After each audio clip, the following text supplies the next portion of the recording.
예, 오늘 본문 데살로니가 후서 1장 5절부터 12절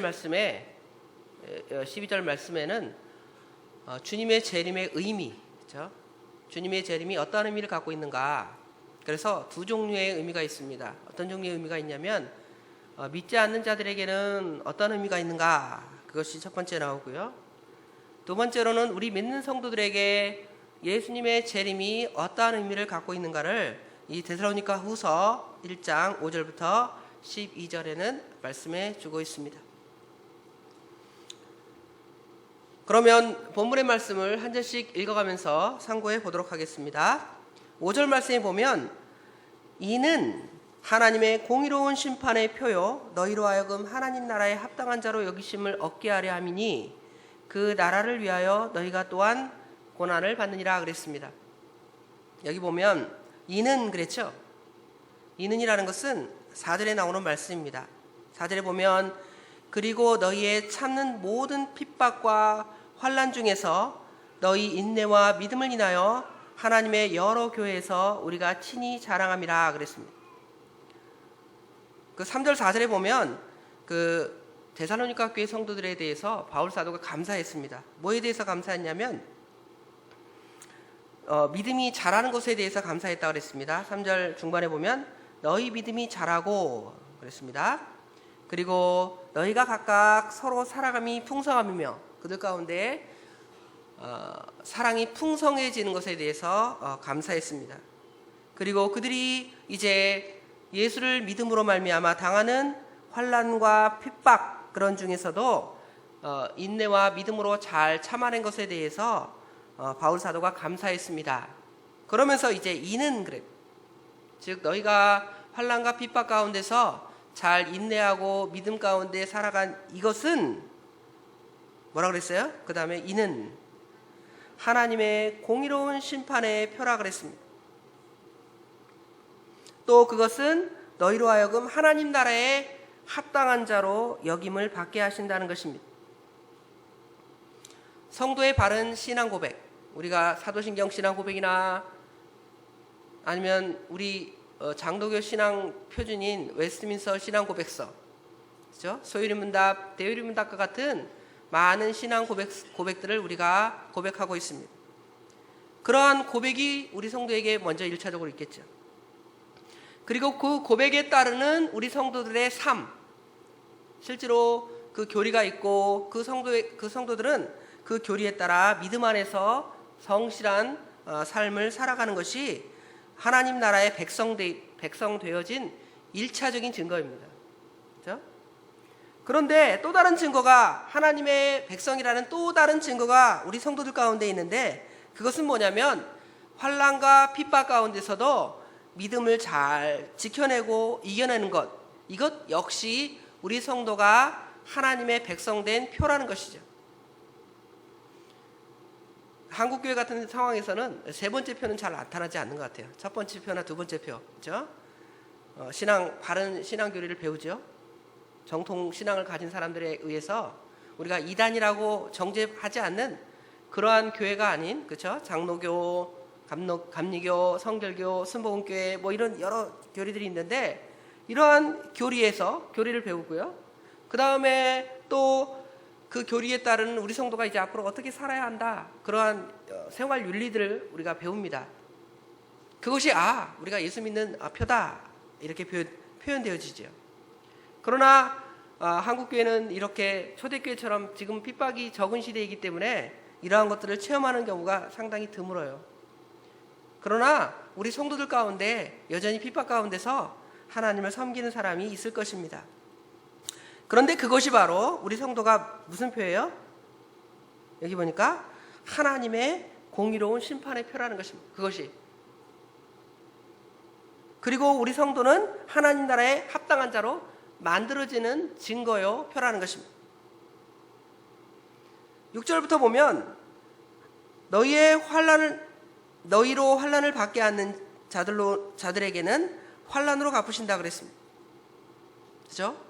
또 7절에는 환난을 받는 너희에게 우리와 함께 안식으로 갚으시는 것이 하나님의 공이시니, 하나님의 공의로운 심판에 대해서 설명을 하고 있는데요. 이제 우리가 이 세상을 살아갈 때 우리 믿는 성도를 이렇게 환난으로 핍박하는 사람들에 대해서는 뭘로 갚으신다는 겁니까? 환난으로 갚으시는 것이 바로 하나님의 공의의 표입니다. 그리고 예수님 때문에 환난과 핍박과 고난을 받는 성도들은 어떻게 되는 거예요? 여기 보니까 우리와 함께 안식으로 이렇게 하나님께서 갚아주신다는 것입니다. 그것이 바로 하나님의 바로 공의를 나타내는 표라는 것입니다. 그 하나님의 공의로운 심판은 어떻게 나타나냐면 여기 7절에 보면 하나님의 공의시니, 그 다음에 보면 주 예수께서 저의 능력의 천사들과 함께 하늘로부터 불꽃 중에 나타나실 때에 그랬습니다. 하나님의 심판은 그의 능력의 천사들과 함께 이제 이루어지실 겁니다. 우리가 잘 아는 대로 데살로니가전서 4장 16절에 보면 주께서 호령과 천사장의 소리와 하나님의 나팔로 친히 하늘로조차 강림하시리니 그랬죠. 호령과 천사장의 소리, 하나님의 나팔, 이것들을 불면서 지금 예수님이 재림하시는데 그때 누구와 같이 오는 거예요? 주님의 천사들과 같이 와서 이제 하나님 말씀대로 산 사람들에게는 은혜를, 또 하나님을 거부한 사람에게는 이제 그 다음에 환난, 하나님의 징계를 내리실 것입니다. 하늘의 천군 천사들은 하나님을 수종드는 자였는데 이제는 주님이 재림할 때에는 하나님의 심판의 도구로 사용되어집니다. 계시록에 보면 하늘의 천사들이 하늘로부터 하나님의 명령을 받아서 대접재앙이나 인재앙이나 이런 것들을 누가 감당을 해요? 천사들이 감당을 하잖아요. 그렇죠? 천사들은 우리 성도를 돕고 우리 성도들의 발을 넘어짐이나 이런 것으로부터 지켜주며 또 예수님의 또 하나님의 뜻을 다 이 세상을 살아갈 때 수종하는 역할을 감당하다가 이제 주님이 재림하실 때에는 이제 악한 자들, 여기 하나님을 모르는 자들, 복음을 대적하는 자들을 이제 심판하러 이제 같이 주님과 함께 오신다는 것입니다. 주님께서는 하늘로부터 나타나신다고 친히 말씀하고 있습니다. 하늘이라는 것은 장소적인 개념이겠죠. 장소. 하늘은 하나님께서 계신 곳이고 예수 그리스도께서 계신 곳이 하늘입니다. 주 예수께서 부활하고 승천하셔서 지금 거기 계십니다. 그렇죠? 우리가 사도신경의 신앙 고백에 그렇게 하잖아요. 중간에부터 하려니까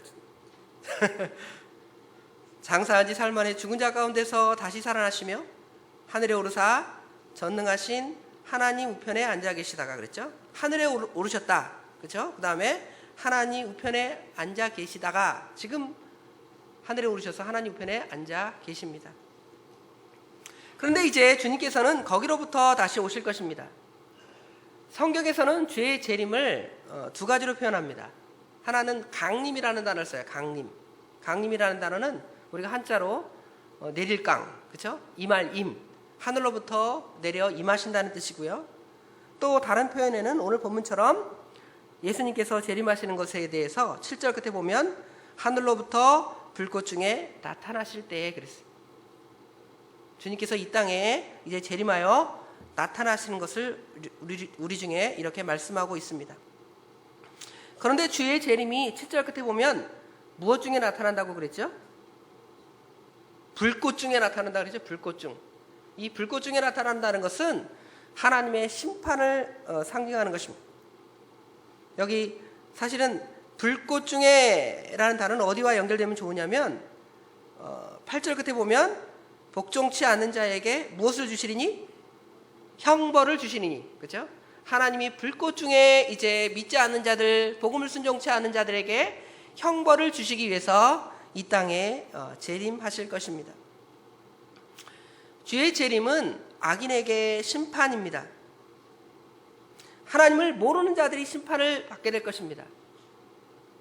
어리석은 자들은 하나님이 없다고 시편 14편의 1절에 우리에게 말씀했는데 어리석어서 하나님이 없다고 하고 하나님이 없다고 말하는 사람은 결국은 하나님을 모르는 사람입니다.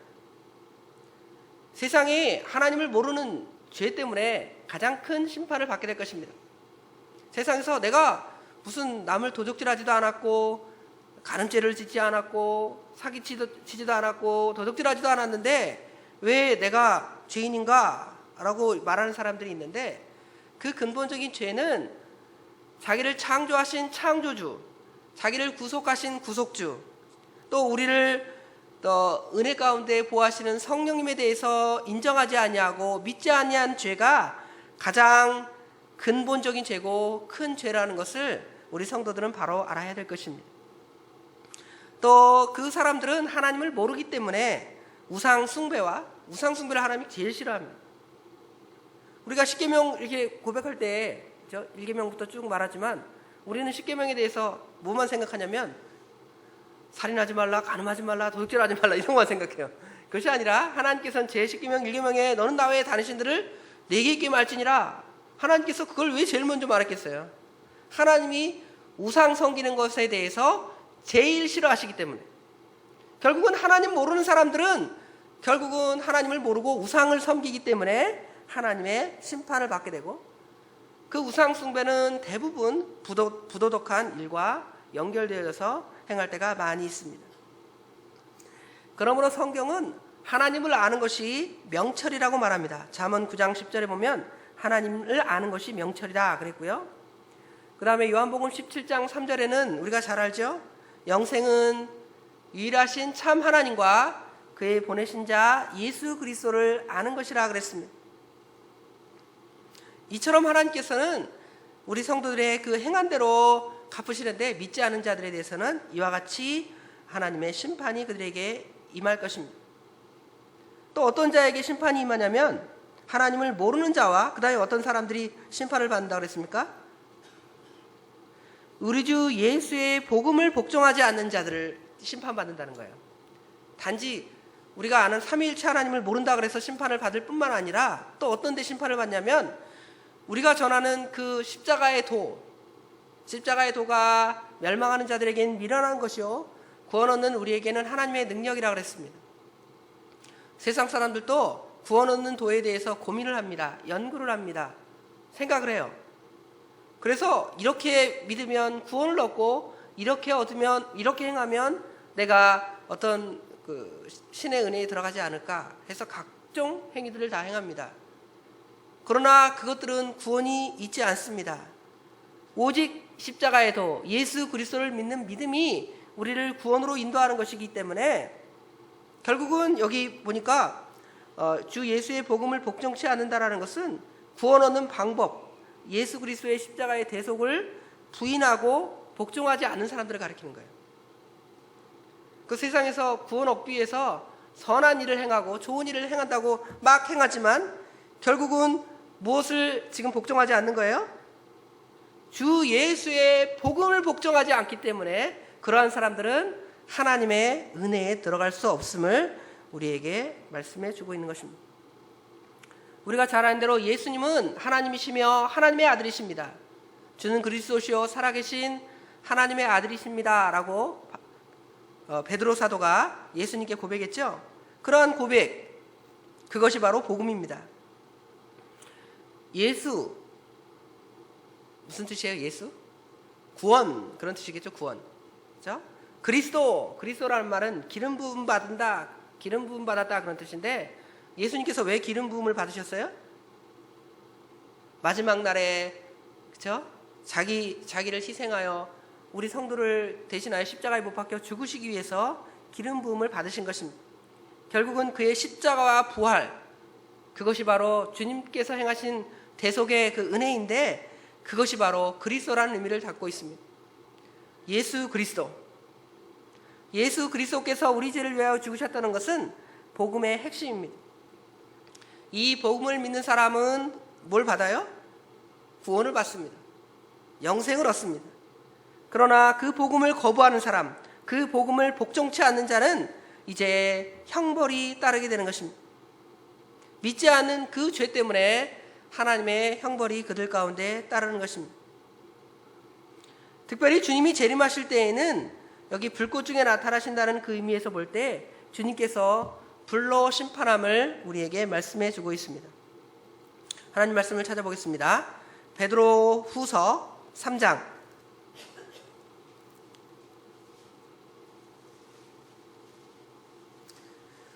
베드로 후서 3장 6절 7절 말씀인데 4절부터 보면 우리 다 같이 읽어봅시다. 가로되 주의 강림하신다는 약속이 어디 있느뇨? 조상들이 잔 후로부터 만물이 처음 창조할 때와 같이 그냥 있다 하니 이는 하늘이 옛적부터 있는 것과 땅이 물에서 나와 물로 성립한 것도 하나님의 말씀으로 된 것을 저희가 불어 잊으려 함이로다. 이로 말미암아 그때 세상은 물의 넘침으로 멸망하였으되 이제 하늘과 땅은 그 동일한 말씀으로 불사르기 위하여 간수한 바 되어 경건치 아니한 사람들의 심판과 멸망의 날까지 보존하여 두신 것이니라. 여기 지금 물의 심판이라고 그랬는데 이것은 아마 노아의 노아 시대에 물로 심판받은 것을 우리에게 가르쳐 줍니다. 그때에도 사람들이 주님이 심판을 믿지 않았습니다. 노아가 하나님 복음을 선포할 때에 앞으로 이제 40일 동안 시간을 말하지 않았지만 앞으로 하나님의 징계가 하늘로부터 홍수가 내려서 너희들 다 심판할 것이다 할 때 그들이 누구를 비웃었어요? 노아를 비웃었습니다. 그거와 같이 오늘날 아까 말한 대로 하나님을 모르는 자들과 주의 복음을 복종치 아니한 사람들은 주의 강림하신다는 약속이 어디 있느냐? 조상들이 잔으로부터 만물이 처음 창조 때와 같이 그냥 있다 이렇게 말해요. 그러나 그때 노아의 홍수로 그 사람들을 물로 다 심판하신 것처럼 이제 불로 하나님께서 그들을 심판하실 것입니다. 이런 사람들은 여기 바울이 뭐라고 표현했냐면 9절에 보니까 이런 자들이 그랬죠? 이런 자들이 주의 얼굴과 그의 힘의 영광을 떠나 영원한 멸망의 형벌을 받으리로다 그랬습니다. 하나님께서는 이제 하나님의 심판을 받을 자에게 진노의 얼굴로 그들 가운데 나타나실 것입니다. 우리가 화가 나면 얼굴이 표시가 되죠. 그렇죠? 그것처럼 하나님의 진노가 이제 그들 가운데 드러나게 되는 것입니다. 또 하나님의 심판의 능력이 나타납니다. 우리 인간은 누구를 심판한다 할 때 심판의 한계가 있어요. 법의 한계가 있고 심판할 때 한계가 있지만 하나님께서는 그 사람의 모든 사람의 그 죄들을 다 아시고 그것에 대해서 혹독한 하나님의 형벌을 그들 가운데 행하십니다. 그래서 하나님께서는 주의 얼굴과 그의 힘의 영광을 그의 힘의 영광을 그들에게 행하신다는 것이죠. 그래서 영원한 멸망을 그들이 받게 되는 것입니다. 악인들은 하나님 앞에서 물리침을 받게 될 것입니다.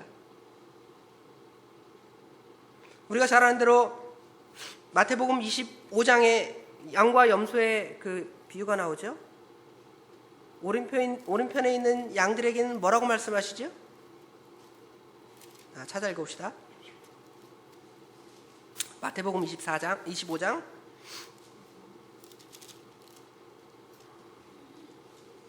오른편에 있는 사람에게 먼저 읽읍시다. 34절 마태복음 25장 34절 그때의 임금이 다 같이 읽습니다. 그때의 임금이 그 오른편에 있는 자들에게 이르시되 내 아버지께 복받을 자들이여 나와 창세로부터 너희를 위하여 예비된 나라를 상속하라. 자, 그 다음에 왼편에 있는 사람들은 어떻게 지금 말씀하시니 봅시다.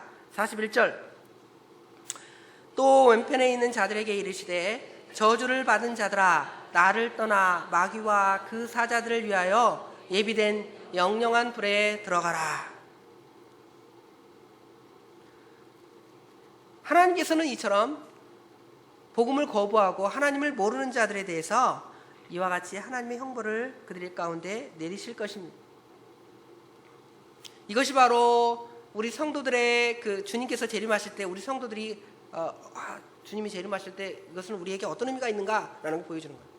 믿지 않은 사람들에게는 하나님의 영원한 형벌, 또 믿는 성도들에게는 하나님의 영원한 영광과 구원과 은혜, 그것이 우리 성도들에게 주님의 부활에 의미가 있는 것입니다. 그러므로 그 말세의 징조들에 대해서 우리가 요한계시록을 배운다든지 아니면 그 마태복음 24장에 보면 말세에 대한 이야기들이 많이 나오잖아요. 저는 이게 옛날에 어렸을 때 요한계시록을 배우면 굉장히 무슨 공포 영화를 보는 그런 느낌의 그런 것들을 받았어요. 여러분도 그런 마음을 가지면 여러분 아직 신앙이 어린 거예요. 저도 뭐 그렇다고 해서 제가 믿음이 많다는 것이 아니라 우리가 만약에 그 막 하나님의 징계가 내려서 그렇죠? 하나님의 심판 무섭잖아요. 또 예수 믿는 사람들에 대해서는 엄청나게 핍박하잖아요. 그렇죠? 그런 장면이 딱 나오면 그때는 어떻게 살까? 얼마나 무서울까? 그것이 아니라 참으로 우리가 믿음을 가진 성도라면 이제 누구를 바라보는 거예요? 주님의 재림을 바라보는 거잖아요. 주님의 재림을 바라보는 것이기 때문에 그것은 전혀 무서운 것이 아닙니다. 누구에게 무서운 거예요? 그게? 예수 믿지 않는 사람들에게 요한계시록을 읽을 때 무서운 거예요. 또 마태복음 24장 주님의 재림에 대해서 무섭게 말씀하실 때 믿지 않는 사람은 무서워야 돼요. 그런데 우리 성도는 무서워야 돼요? 하나도 안 무서워요. 아무것도 아니구나. 주님이 재림하시면 좋지 뭐. 지금 그냥 이렇게 하나님께서 내 목숨을 살려주셔서 감사하고, 아니면 주님이 당장 재림하셔서 또 악한 자들을 심판하셔도 감사하고, 이런 믿음을 우리가 가져야 되겠는데 우리가 그런 느낌을 늘 받습니다. 무서운 공포영화, 그게 공포영화가 아닙니다. 공포영화라 하면 그 상상에만 있는 거잖아요. 그것이 아니라 실제로 이제 주님께서 재림하시고 악한 자들을 심판하시고 우리 성도를 구원하시는 일이기 때문에 그것은 기쁜 일이고 즐거운 일이고 영광 중에 나타나는 일이기 때문에 우리가 그것을 들을 때에는 좋아해야 돼요. 주님의 재림 말씀을 들을 때 나랑 동떨어져 있다. 저도 지난번에 계속 말씀하다가 주님이 재림은 내가 한 90살, 100살 나 죽으면 주님 재림 오시면 좋겠다. 이 세상에서 그래도 고생 안 하고 잘 먹고 잘 살다가 주님이 재림하시면 좋겠다. 이런 생각을 갖는단 말이에요. 그게 저만 갖는 거예요? 우리 성도들도 그런 마음 가지면 안 돼요. 주님은 지금 오셔도 좋고, 그렇죠? 아니면 그때 오셔도 좋고, 주님이 언제나 오신다면 우리가 환영하는 마음, 웰컴하는 마음을 가져야 되는데 우리가 아직도 진정한 그 믿음 안에 서 있지 못하기 때문에 그러한 표현이나 또 그러한 생각을 우리 마음 가운데 둘 때가 많이 있습니다. 그런데 이제 보니까 이제 10절, 우리 재림의 때를 봅시다. 우리 성도에게는 어떤 의미가 있는지 10절 다 같이 읽어봅시다. 본문입니다. 그날에 강림하사 그의 성도들에게서 영광을 얻으시고 모든 믿는 자에게서 기이 여김을 얻으시리라. 우리의 증거가 너희에게 믿어졌습니다. 아멘. 그날에 이제 주님이 재림하시는 그날에 주님께서 이제 강림하십니다. 그 가운데서 이제 우리 성도들은 이제 무엇을 얻게 됩니까? 우리 성도들은 이제 영광을 얻게 되는 거예요. 영광. 자, 영광은 주님만 얻는 것이 아니라 우리도 영광을 얻는 거예요. 그렇죠? 우리도 영광을 얻고 예수님도 영광을 얻게 되는 것입니다. 물론 예수님의 영광이 더 크고 우리 영광은 작겠죠. 그러나 예수님만 영광을 얻고 우리는 부끄럽다. 이건 우리가 예수 안 믿는 사람이죠. 예수 안 믿는 사람들은 주님이 재림하실 때 다 무너져라. 내가 불로 들어가고 땅으로 들어가고 어디 지금 쥐구멍이라도 없는가 그러죠. 그러한 상태로 다 들어가게 될 것입니다. 주님의 재림하시는 날에는 그의 성도들 가운데서 주님께서 먼저 영광을 얻으시고요. 성도들은 주님의 재림하실 때에 예수님을 보고 기뻐하며 찬송하게 될 것입니다. 또 그를 보는 모든 사람들이 예수님을 보고 예수님은 기이 여김을 받는 거예요. 우리가 예수님을 상상만 하잖아요. 여러분 예수님 어떻게 생겼을까요? 예수님이 이제 육신을 가지셨으니까 주님이 재림하실 때는 예수님을 영으로 보는 것도 아니고 우리 육신의 눈으로 예수님을 보는 거예요. 그렇죠? 헤어스타일은 어떤 헤어스타일을 가지셨을까? 그렇죠? 눈은 부리부리 하실까? 쌍꺼풀이 있으실까? 그렇죠? 키는 크실까? 궁금하잖아요. 우리 찬송가 85장에 보면 우리 찬송가 옛날 구찬송가 85장에 구주를 어떻게 해요? 예수님을 생각만 해도 내 마음이 좋거든. 구주를 생각만 해도 내 마음이 좋거든. 주 얼굴 배울 때야 얼마나 좋으랴. 이 성도 예수님 안 뵌 성도겠죠? 이건 이 찬송가는 지금 보니까 작사자가 그 버나드의 클레보라는 사람인데 이 사람은 1150년 이렇게 돼 있네요. 1150년이면 예수님 승천하신 지 1000년이 지난 후에 난 사람이니까 예수님을 전혀 못 봤어요. 물론 예수님의 제자들, 그 신약 성경의 저자들 가운데는 상당히 예수님을 많이 뵀기 때문에 다시 뵙는 거겠죠. 그러나 지금 이 찬송가의 고백자는 예수님을 전혀 뵙지 못했습니다. 그래서 예수님만 생각해도 좋다는 거예요. 마음속에 예수님을 묵상하는 거. 그래도 좋은데 예수님을 친히 배울 때에는 진짜 예수님을 우리가 얼굴과 얼굴로 대하여 본다고 그랬습니다. 그렇죠? 예수님을 얼굴과 얼굴로 대하여 볼 때에는 그때 우리 기쁨이 얼마나 좋겠느냐고 이렇게 찬송하잖아요. 어떻습니까? 주를 보지 못하고 믿었던 성도들은 주의 재림의 때에 예수님의 그 실상을 보고 정말 놀라움을 금치 못할 것입니다. 예수님은 정말 아름다우신 분이시구나. 말로만 산 밑에 백합하여 빛나는 새벽별, 우리 예수님에 대한 찬송가 많이 하잖아요. 그 앞에 예수 그리스도 80 몇 장 쭉 보면 예수님에 대해서 찬송하는데 그 예수님을 상상하면서 찬송하잖아요. 예수님을 실제로 본 적 없으니까. 우리 또 상상할 때 무슨 예수님을 그려놓은 그 긴 무슨 외국인처럼 생긴 그런 예수님을 자꾸 상상하면서 그 찬송가를 생각하면 안 돼요. 예수님, 그렇죠? 과연 어떻게 생겼는지 모르겠지만 우리가 그 예수님이 분명히 계시고 주님이 재림하실 때에는 우리가 그 예수님을 얼굴과 얼굴로 친히 대하여 볼 것입니다. 그때 우리가 얼마나 기쁘고 얼마나 주님을 영광스럽게 하겠고 또 좋겠습니다. 그렇죠? 자, 그 다음에 이제 그런데 여기 보니까 우리가 증거를 너희에게 믿어졌습니다 그랬죠. 우리의 증거가 너희에게 믿어졌습니다. 이 말은 뭐냐면 지금 데살로니가 교회 성도들은 바울 사도의 복음을 들을 때에 예수님에 대해서 믿었어요? 믿지 않았습니까? 믿었습니다. 데살로니가 교회 성도들도 예수님을 전혀 뵙지 못했을 겁니다. 바울 사도가 많은 유대인들에게 하나님의 복음을 전했습니다. 그렇죠? 어릴 때부터 구약 성경에 능통하고 예수님이 재림하신다, 메시아에 대한 말씀, 그러한 말씀들을 능통한 사람들에게 예수님의 말씀을 전해줬는데 그 사람들이 예수님을 믿지 않았습니다. 오히려 회당에서 말씀을 전하는 바울 사도를 내쫓아버렸어요. 그리고 나사렛 이단의 괴수다 하면서 죽이려고 그러고 감옥에 가두려고 그러고 소송에 걸고 막 이랬단 말이에요. 그런데 지금 데살로니가 교회 성도들은 이방인들이에요. 헬라인들이에요. 그리스 사람들이에요.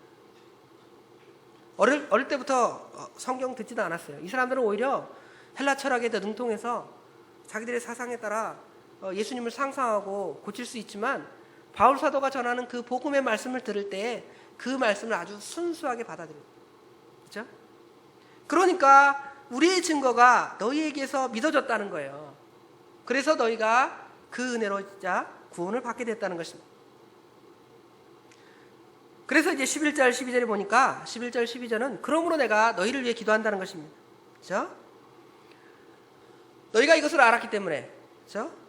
너희가 믿음이 자라고 아까 말한 대로 그 다음에 사랑이 풍성하고 환난과 핍박 가운데 잘 인내한 이유는 너희가 하나님의 공의로운 심판을 믿기 때문인데 하나님께서 예수를 믿는 성도들에게는 하나님께서 예수 믿다 환난을 당한 성도에게는 안식과 위로로 갚으시고 하나님의 공의로 믿지 않은 자들은 불꽃 가운데서 영원한 심판을 받게 될 것이다. 이러므로, 그렇죠?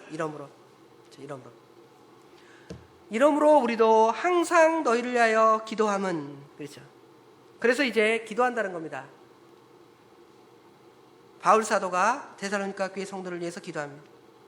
뭐라고 기도하냐면 우리 하나님이 너희를 그 부르심에 합당한 자로 여기시고 그랬어요. 하나님께서 너희를 그 부르심에 합당한 자로 여기시기를 바란다 그 말이에요. 그 말은 뭐냐면 여기 아까 5절에 보면 너희로 하여금 하나님 나라에 합당한 자로 여기신다 그랬죠. 그러한 성도가 되기를 원한다는 거예요. 그럼 어떤 사람이 하나님 나라에 합당한 사람이라고 그랬어요? 앞에서 믿음이 예수 그리스도에 대한 믿음, 참 믿음이 있어서 잘하고 또 성도 가운데 사랑이 풍성하고 그 다음에 환난 가운데서 잘 참아내는. 데살로니가전서 1장 3절에는 뭐라 했습니까? 우리가 잘 아는 대로 데살로니가 교회 성도는 너희 믿음의 역사와 사랑의 수고와 우리 주 예수 그리스도에 대한 소망의 인내를 우리 하나님 아버지 앞에서 쉬지 않고 기억함이니, 이러한 성도가 어떤 성도라는 거예요? 하나님을 부르심에 합당한 자로 여김받게 된다는 것이죠. 그래서 우리가 예수를 믿는 믿음을 가졌습니다. 그리고 그리스도의 사랑을 받았습니다. 그리고 우리 천국에 대한 소망이 있습니다.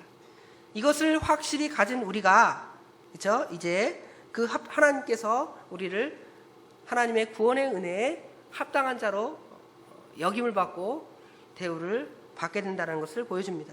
너희가 그렇게 계속 그 믿음을 떠나지 않기를 내가 원한다 하면서 너희를 위하여 기도한다는 것입니다.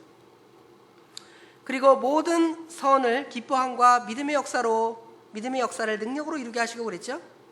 여기 모든 선을 기뻐한다라는 것은 여기 선의 의미는 두 가지가 있습니다. 1차적인 선의 의미는 하나님이 선하시고요, 또 하나님께서 우리 성도를 구원하시는 것이 선한 것입니다. 그래서 우리 성도를 구원하시는 일을, 착한 일을 시작하셨다 그랬잖아요. 착한 일을 시작하시니까 주 예수 그리스도의 날에 너희 구원을 완성하실 것이라고 친히 말씀했는데, 그것이 바로 선입니다. 그래서 그 선을 기뻐함과, 또 뭐가 선이냐면, 우리 예수 믿는 성도가 에베소서 2장 10절에 보면 우리 성도를 구원한 목적이 나오잖아요. 2장 8절부터 보면 너희가 그 은혜로 인하여 믿음으로 말미암아 구원을 얻었나니 이것이 너희에게서 난 것이 아니요 하나님의 선물이라. 행위에서 난 것이 아닌 이는 누구든지 자랑치 못하게 합니다. 우리는 그의 만드신 바라 그리스도 예수 안에서 무엇을 위하여? 선한 일을 위하여 지으심을 받은 자니 이 일이 하나님의 전에 예비하사 우리로 그 가운데 행하게 하려 하심이라 그랬습니다. 하나님께서 우리에게 이러한 선한 것들을 기뻐하는 그러한 마음을 주셨다는 것이죠. 그죠? 그래서 너희도 그 선한 기뻐하는 마음을, 그죠? 선을 기뻐하는 마음을 계속 가지기를 원한다는 것이죠. 그 다음에 믿음의 역사를 능력으로 이루게 하시고, 그죠? 믿음의 역사라는 것은 우리가 잘 아는 대로 믿음은 예수 그리스도를 믿는 것이 믿음이고, 그 다음에 예수 그리스도를 믿는 성도가 이제 산 믿음이 되어서 선한 행위로 모든 것이 다 나타나 보여지는 것, 그것이 바로 믿음의 역사입니다. 믿음의 일, 믿음의 증표. 당신은 믿음의 증표가 무엇입니까? 라고 말할 때 1차적으로는 나는 예수님을 구주로 믿습니다 라는 고백이 나오겠죠. 그죠? 그 다음에 믿음의 증표는 우리 가운데 선한 일을 자꾸 행하려는 그 의지가 우리 마음 가운데 있어야 돼요. 그것은 내가 어떤 선한 일을 하고자 하는 그것이 아니라 성령 하나님께서 우리 가운데 계셔서 우리가 우리 선한 일을 하지 않으냐면 우리 마음에 이제 뜨거움을 하나님께서, 성령 하나님께서 주시는 거예요. 그것이 우리 가운데 있어야 한다는 것입니다. 그것이 바로 믿음의 역사일 것입니다. 그들에게는 참으로 믿음의 역사가 있었다 그랬는데 이것을 계속적으로 이제 갖게 하시기를 원한다는 것이죠. 그 다음에 12절에 우리 하나님과 주 예수 그리스도의 은혜대로 우리 주 예수의 이름이 너희 가운데서 영광을 얻으시고 너희도 그 안에서 영광을 얻게 하려 함이니라 그랬습니다. 이제 우리 주 예수님의 은혜가 너희로 영광을 얻게 한다는 것입니다. 우리가 어떻게 우리 주 예수 그리스도의 이름을 영광스럽게 하고 영화스럽게 합니까? 우리 성도의 바른 행실을 다른 사람에게 보여주는 것이죠. 그죠? 우리가 잘 아는 대로 너희는 세상의 빛이요 너희는 세상의 소금이라 그랬잖아요. 그래서 너희 착한 행실을 모든 사람에게 보여서 그리스도의 빛을 다 드러내서 하나님이 어떠한 분이신가, 예수님이 어떠한 분이신가를 나타내 보여주는 것입니다. 그것이 바로 주 예수의 이름이 너희 가운데서 영광을 얻으시는 것입니다. 이거는 이 세상에서 주님께서 영광을 얻게 하시는 거고요. 또 주님이 재림하실 때에는 진짜 그 영광이 모든 사람 앞에 밝히 드러나게 되는 것입니다. 그리고 그 영광을 이제 우리가 맛보고 누리고 살아가는 것입니다. 우리도 그 영광 가운데 들어가는 거예요. 예수님만 영광이 들어가는 게 아니에요. 우리도 그 영광이 들어가는 것입니다. 어떻게 영광이 들어가요? 잘 알잖아요. 마지막으로 로마서 5장 말씀 읽고 마치겠습니다. 자, 로마서 5장 3절 2절부터 읽읍시다. 또한 그로 말미암아 우리가 믿음에 서 있는 이 은혜에 들어감을 얻었으니 하나님의 영광을 바라고 즐거워하느니라. 다만 이뿐 아니라 우리가 환난 중에도 즐거워하나니 이는 환난은 인내를, 인내는 연단을, 연단은 소망을 이루는 줄 알미로다. 자, 우리가 하나님의 영광을 바라고 즐거워한다 그랬죠? 그러려면 이 세상에서 환난을 당할 때 인내하고 참고, 또 연단을 받을 때 그 연단을 통해서 주 예수 그리스도에 대한 소망을 우리 가운데 이루는 줄 믿고 그 영광에 참여하는 저희들이 다 되어야 되겠습니다.